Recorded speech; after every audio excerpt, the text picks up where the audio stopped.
Hi, and welcome to another episode of Start the Week with Wisdom. I'm your host, Bridget Burns with the University Innovation Alliance. And I'm Doug Letterman, editor and co-founder of Inside Higher Ed.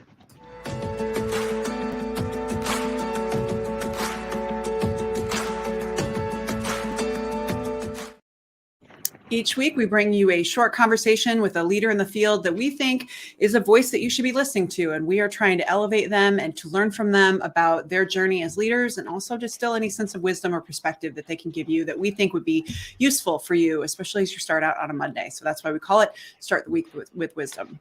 And Weekly Wisdom is sponsored by Mainstay, which is a student engagement and retention platform that you might be familiar with that used to be called AdmedHub. And they have proven that they work through engaging in peer-reviewed research that you can take a look at mainstay.com. We've seen a couple of these and talk about them frequently. For instance, when Georgia State used Mainstay to be able to reduce their summer melt by 21%. And in a separate study, Mainstay actually helped Georgia State retain 1,200 students that they otherwise thought they would lose. So that kind of stuff is really fantastic. But just in general, the fact that they engage in peer-reviewed research with scholars in the field to prove that their product works. And again, you should check them out at mainstay.com. And we're going to welcome back to Weekly Wisdom President Daria Willis, who's currently president of Howard Community College.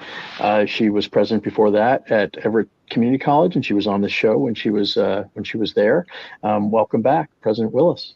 Thanks for having me. It's good to be here outside of the pandemic. So. Yeah. So we first met you and you were doing all the really hard work up there in Everett, Washington. Mm-hmm. And now you are in a very different part of the world. And you're also on your second presidency. So that's where I'd love to kind of position the conversation, because I think it's really interesting, the advice that you would give yourself or have given yourself that you've benefited from, as you've moved through and into this new second presidency. So let's just start there in terms of like where you are now, and kind of how you think about the second presidency because of your first.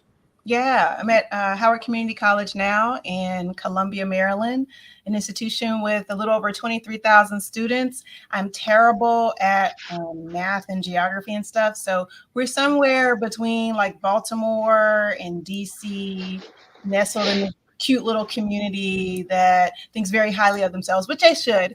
But it's a wonderful place to be. So the college has been here for 52 years and just really excited about being here for the last 16 months.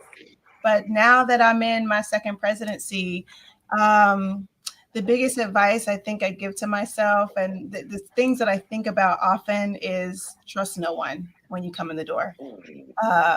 It is... And I say that because you get so excited. Yes, I'm the president. And you think that everybody is happy to see you there. They really are not, especially what I call the root guards, folks that have been rooted in the institution for decades or years, or it could even, a root guard could even be someone who's been here 4 to 5 years, but is just caught up in whatever they've been doing for however long of a period of time. So you are the oddball. You're coming in, you're the outsider coming in. And typically what I found is the ones who hit you up first with that welcome card or the welcome email to say, let's go to lunch, or here's some little tidbits for your kids when you move into the town, or this is where you should go eat and do the things.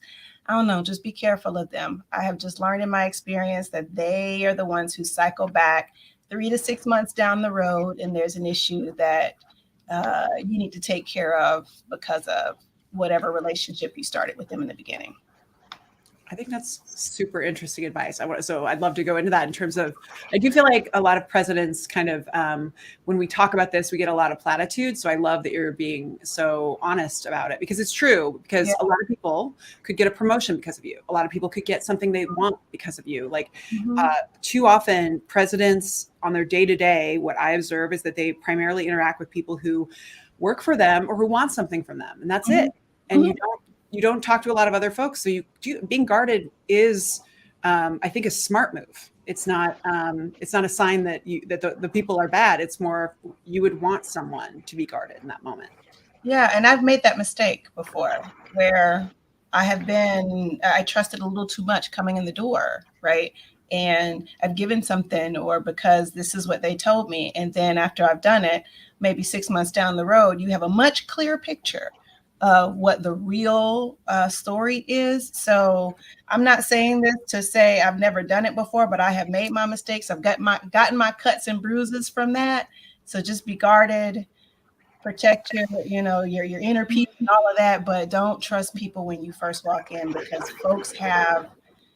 everybody wants something. And you need to figure out where you fit into that and where the institution fits and what's best for students in that process. So I guess if that's the starting point, what happens next? How do you go about determining? And again, I'm taking it sounds like you're not saying you think that everybody's out to get you or anything like that, but how do you go about figuring out who to trust and who to take counsel from, and how long does that take? Typically, I mean, you're only on number 2, so I don't know, if you have seen patterns yet, but what's the sort of process that unfolds from there? So I wish I could see an average of a time period. And it's a really good question, but what I've done is I've just taken myself out of it and I listen. Because what I found is when you listen to all of these varying reviews and views of people and views of systems and departments or what's happened in the past. And a lot of people like to tell you in the past, or they'll say, oh, the past president got on my nerves because blah, blah, blah. But you can't fall into that trap, because one day you're going to be the past president that somebody else is going to talk about. So you got to be very careful as you get that information. But for me, it's just been a process of listening and picking up themes. And when you start hearing the same themes from groups that are literally all across the campus and the community, then you begin to see, okay, this might be the clearer picture than what I was originally told. Then you start having, little birdies come and just slide, like literally, y'all, I had somebody slide a packet of information under my office door. Like, just wait, be patient.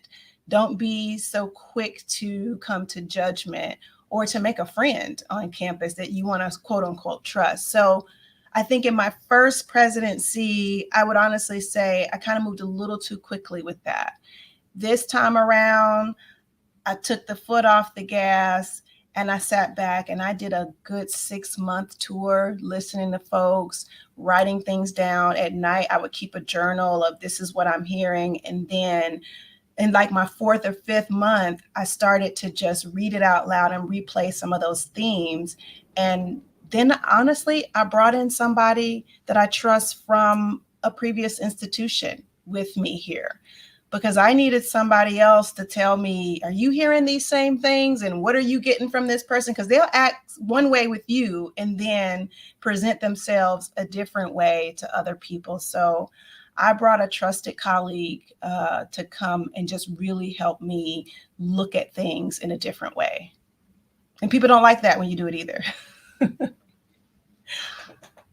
I think this is a really interesting conversation. And this was a point Doug was making a note about who to bring in, because there is everyone. Again, you do have to be guarded. You're right, and I think that that you should know that everyone has an agenda, and it's for the best for the institution that you be that guarded, because you don't want to be like a football that just gets tossed around.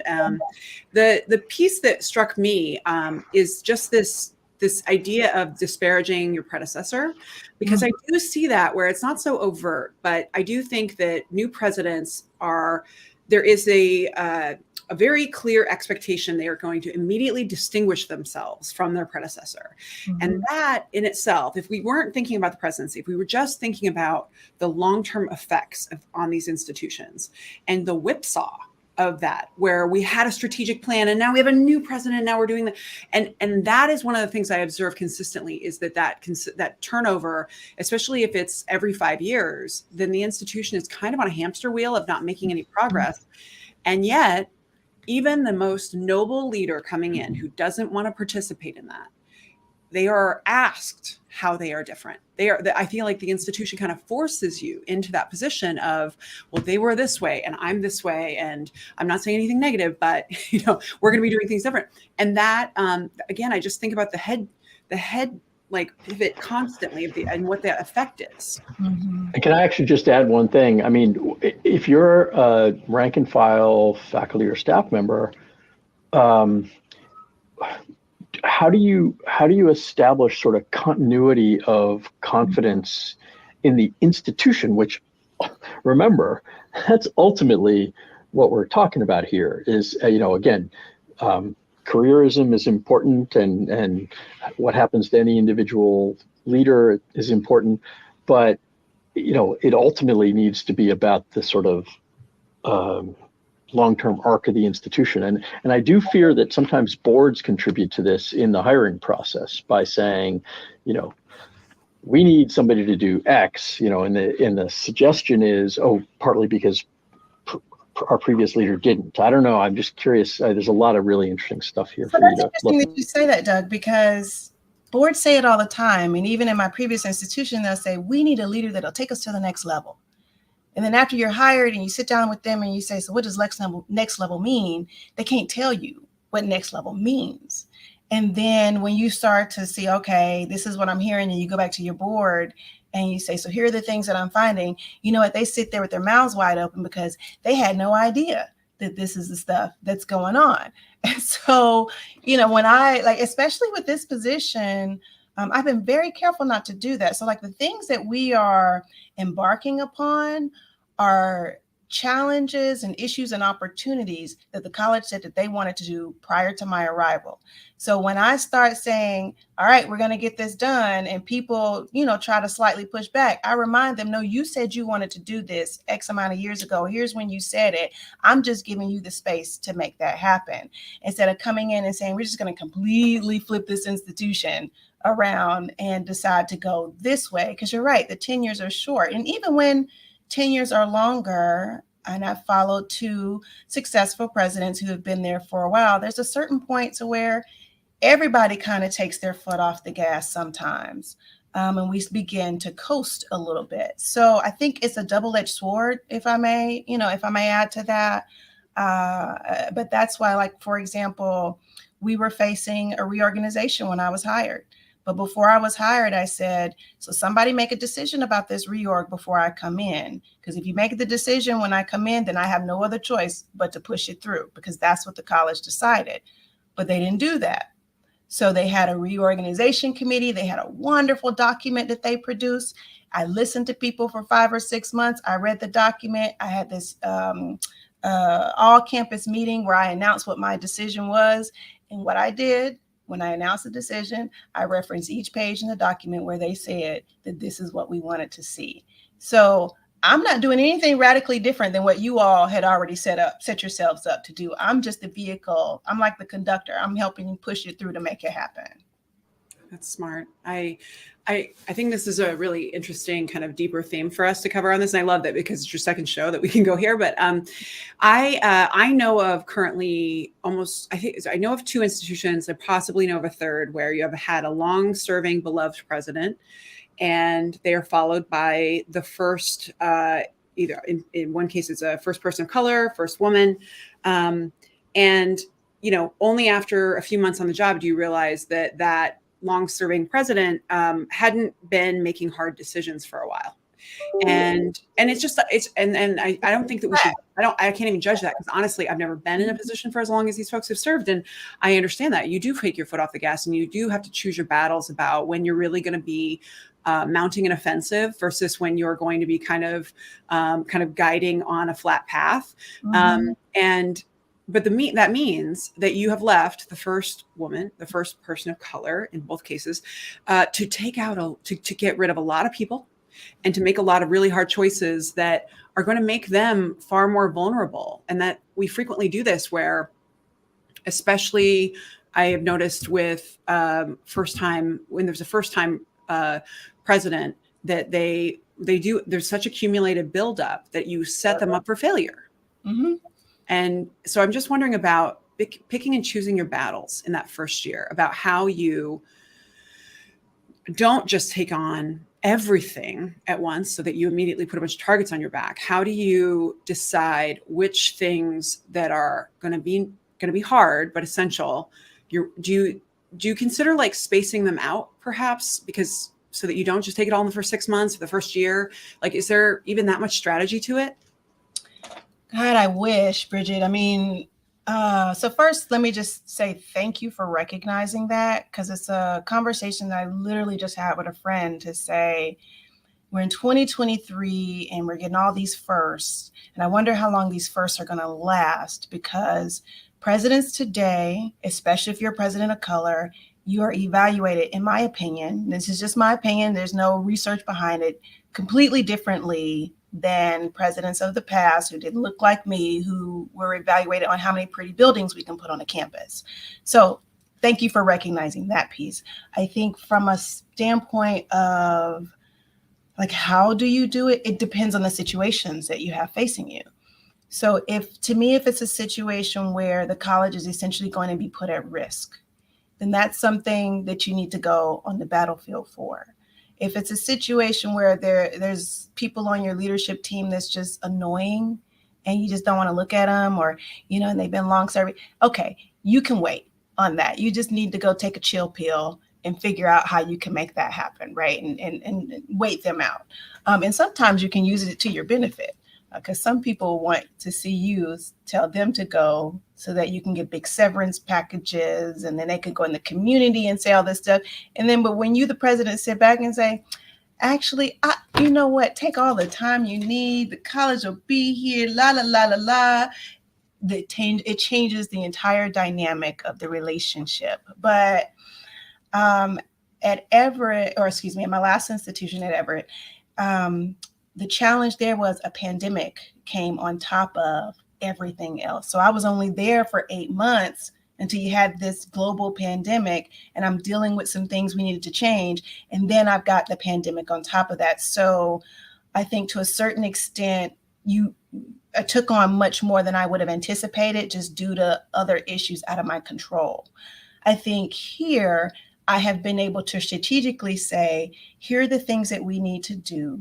But before I do it, I go back to my board and I said, so what's your temperature on these things? Because here's where I think we need to hit first.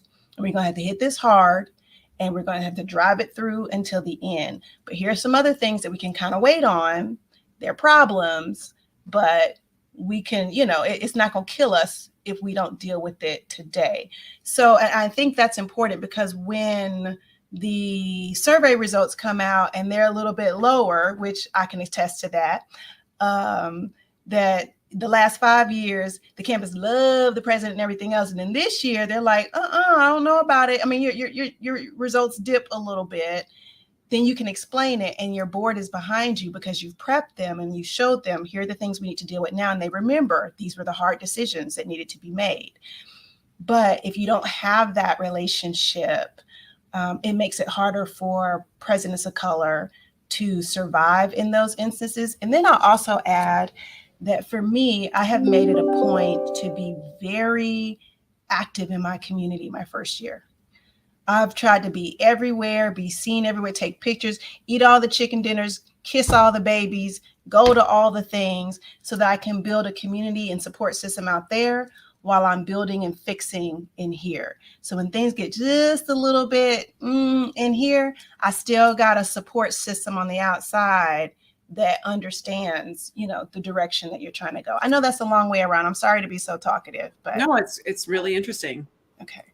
I'll pause for Doug, but I did want to add that one of the other phenomenon that is, again, I don't have I don't need the scientific evidence to point to it. I've seen it so many times. It's like, it's a trope, which is institutions that have only been led by one type of leader for the length of their existence. And finally they're running into the ground. And that's when the board finally has the courage to choose a woman or a person of color as the leader. And there are so many public examples of this where it's only when it's on the cusp of exigency or something that they're now going to shift, and just owning that you are setting that person up for failure. And it's one of the easy ways that they then go back to that same type of leader. So it's it's a thing that I've seen so many times. I'm not alone in noticing that pattern. Mm-hmm. Yeah, and it's interesting. I did a story about a year ago that looked at the proportion of presidents of it was focused on presidents of color who had been hired in the 18 months before and the 18 months after George Floyd was killed. And it used that 36-month period and divided it up in a very artificial way, because obviously some of the searches and it showed a not insignificant increase in the afterwards in the proportion of people of color who'd been hired, and talked to a bunch of smart people around it who thought it was interesting and potentially a good sign, but it all came down to that question of, will the boards stick with them? Will they give them the support they need? And I used in the story Eddie Cole from UCLA, who I was one of the people I talked to. We came up with this analogy separately, but both came to it. It's how it used to be with sports teams, that the only time an NFL team would hire a black coach was after they'd gone 2-14 or whatever. And it's that what you're talking about, Bridget. And I do think that I think it's too early to tell whether this increase takes hold, but I think the phenomenon that you described is certainly true. I do think the expectations of presidents are changing for all kinds of presidents. I think that the building buildings is not going to be the mark of a successful president anymore. So I think it's sort of a bad luck that this is the period when we seem to see more women and people of color being hired, but it's a brutal job. And I guess to me, so much of it comes back to, are the boards transparent about the institution's problems in the hiring process? And I think you're smart to go almost step by step and get reaffirmation of what the board wants you to do. Maybe get it in writing, but no, because I think the phenomenon of seeing presidents kind of hung out to dry for doing what seems to be what they were hired to do is really troubling. Yeah. I mean, I hate to say it, but I do. I go back to my board all the time. All right, so this is what we found. Okay, before we do this, and I'm not asking for their permission, and not in any sense, but this is what you hired me to do. So y'all got to have my back on this. Give me a heads up, because your board members are in the community, and so people are going to hit them up in many different spaces where you aren't located. So it's just, and I often think, when you get ready to hire the first, and how much celebration comes after that. You see all the articles and yay about it.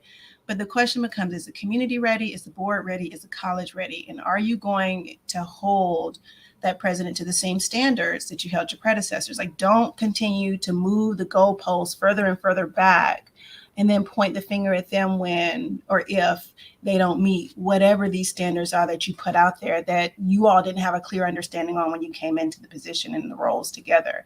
I think that's a part that I've really seen just in my, quote unquote, short time as a president in two separate institutions. So I do think that that's an important point for our listeners is if the board is willing to bring on someone who is different than the prior, then the real question for the board, and I think that perhaps HEB has some process to support this, is how are we going to support them differently? And how are we going to show up differently? Because if they are different in any way, and that means, maybe they do or do not have a partner, maybe they have young children. There are all kinds of versions of different that make the presidency more difficult. And every time there is someone coming in who is in some way not the exact typecast of the predecessor, the board should shift its behavior and how it supports and how it engages in, and have a process to actually identify what is most useful. So I wanted to go to support because I want it to be hopeful. Is so given all of this complexity, and I think this is a really important, frank conversation that I'm delighted to have, because I have this often with people, without a microphone. And I just want to know what support for you as you're in your second presidency, as you are, in this new place, what kinds of things are actually helpful? And as you're talking, I want to especially be thinking about people who are thinking about becoming a president, so that they could ask for these things in their negotiation, like, executive coaching, or maybe it's certain things like not having to live on campus or whatever. But I just want to know what support looks like when we're talking about all of these challenges. Vacation time. My first job, I didn't negotiate that part. I didn't think about it. I was so excited I got a presidency. But then I came down to, I think it was Christmas break, holiday break.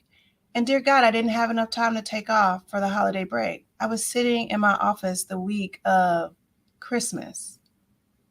And when I went back to the board, I was like, hey, think about those things. Everybody talks about work-life balance and all of that. Vacation time is key. Executive coaching, that is so important. And you need more than one executive coach, because you need one that's going to help you with the academic stuff and all of that. But in this day and time where we're looking at a different version of the presidency, where funding from county, local, regional, state levels are diminishing, colleges have to be much more entrepreneurial than we were in the past. So you need a coach that's going to help you think. Like me, I've got 3 degrees in history. I didn't have to take one business class, going through college. So I need a coach that's going to help me think from a business entrepreneurial mindset about here are the things that you need to be focused on to grow your revenue and all of that type of stuff. I mean, you have your CFO and your business officers, but you need a true out-of-the-box thinker to support you with that. I also think you need boards. I think the face of boards needs to change. Many of our trustees are older, much more established, and come from backgrounds that people of don't. So when we come into our positions, a lot of times, I didn't eat out of a silver spoon growing up. I didn't have all the retirement accounts and all these things and da. So I'm looking for people and I think what we need to see is more trustees that have lived experiences, so that when it comes to the levels of support that new presidents require and different presidents require, you have someone on your board that understands what your lived experience is and can help articulate that to the rest of the trustees that are there. And finally, I'll give a shout out, to like my last board chair at Everett. During the pandemic, she was completely amazing. She became our, how people built the little safety pods. So we went to dinner, as in me, my husband, and my 3 kids. She let us come to her house and she cooked Sunday dinner every other Sunday. And that was our time while the kids and everybody's playing, doing their thing. She and I would sit and we eat her fried chicken and peach cobbler, whatever she cooked. She had a little down south home cooking thing. And we talk about the issues. And I was a new president. I needed somebody I could trust, because I couldn't trust anybody internally to go through these things. And she was, or still is, a powerhouse. Had spent 40 years in the school district, had a lived experience of being the first Black principal in that district. So when I would go and be upset about what I experienced as a Black woman in that part of the world, she'd listen to me for a few seconds and then she'd say, okay, get over it. This is how we're going to move through, right? So I got off my soapbox and I was able to move forward. But I was able to build that type of relationship with her. And that really helped me help move the college through that scope of the pandemic. So, and then I'll also say, lastly, the board needs to give you space to figure out who you are going to be as a leader at this college, because you can be a leader one way at an institution in the Pacific Northwest, for example. But then when you go all the way across the country to the East Coast, that looks very different because you're in a completely different community. So now I'm in a community that was a planned community by Jim Rouse, and it's supposed to be about equity and all these other things. but it's the third most affluent community in the nation. So there are very different conversations that we have here that I didn't have when I was in Texas, that I didn't have when I was in New York or Washington State. So the board needs to allow you to have that space to do that versus coming to you and saying, here are all the things that you need to do on day one. So I got to give my board props here at Howard, because my first year we agreed, like, we're not going to really give you any true goals besides, keeping the strategic plan and all that moving, but see the lay of the land, see how you want to do things, bring us back the issues, and then let's talk through how we're going to how we're going to hold you accountable to what we've hired you to do at the institution. Does that make sense? Yes. And I just keep talking. I'm sorry if I'm. This is so good. This is I think this is gonna be my favorite episode we've done. It's just so rich and full of great advice. I normally would ask you about the advice you find yourself giving, but I'm like, this has just been fantastic advice throughout. And especially for new presidents, we need to definitely recommend this because we're actually dealing with some of the bigger issues. So I guess my last question would be, I am wondering if there is a book that has been helpful, or a couple books that have been helpful for you as a leader. I love your thinking about executive coaching. I also usually think of it as that you need you need to cycle them, because sometimes you kind of you've gone through growth with that person and now you're ready to be challenged with different skills. But I love this idea of different at the same time. But I'm wondering if there's any books that you are your touchstones for leadership that have helped you. So I'll say one book and then one experience that I've had that has just been phenomenal for me. The book that I can remember, and two, this is bad, I haven't read a lot of books. I'm just going to be honest. I mean, I read a lot of emails and text messages. By the time I get home at night, I envy the presidents that can sit and read books and write them. Who are you? Can I do that? So they don't. Just I know they're skimmers. They don't admit it, but they're skimmers. Right. So this book is from grad school that I actually reread before I got into my first presidency, but it's Shifting the Double Lives of Black Women in America by Sharice Jones and Kumea Shorter Gooden. And it just talks about the intersection between race, class, and gender for Black women and how they have to live these double lives inside the home and outside, and just a thought piece, in my opinion, on how you don't have to do that. So I have worked really hard because of that book to just be my authentic self. I don't have the energy to be one person at home and then somebody else on campus.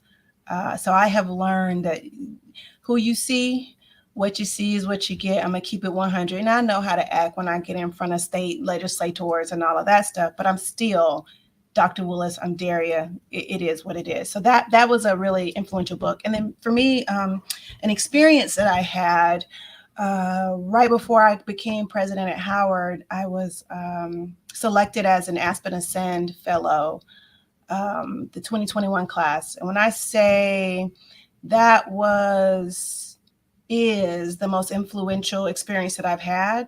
So my advice is, and here's why, sorry.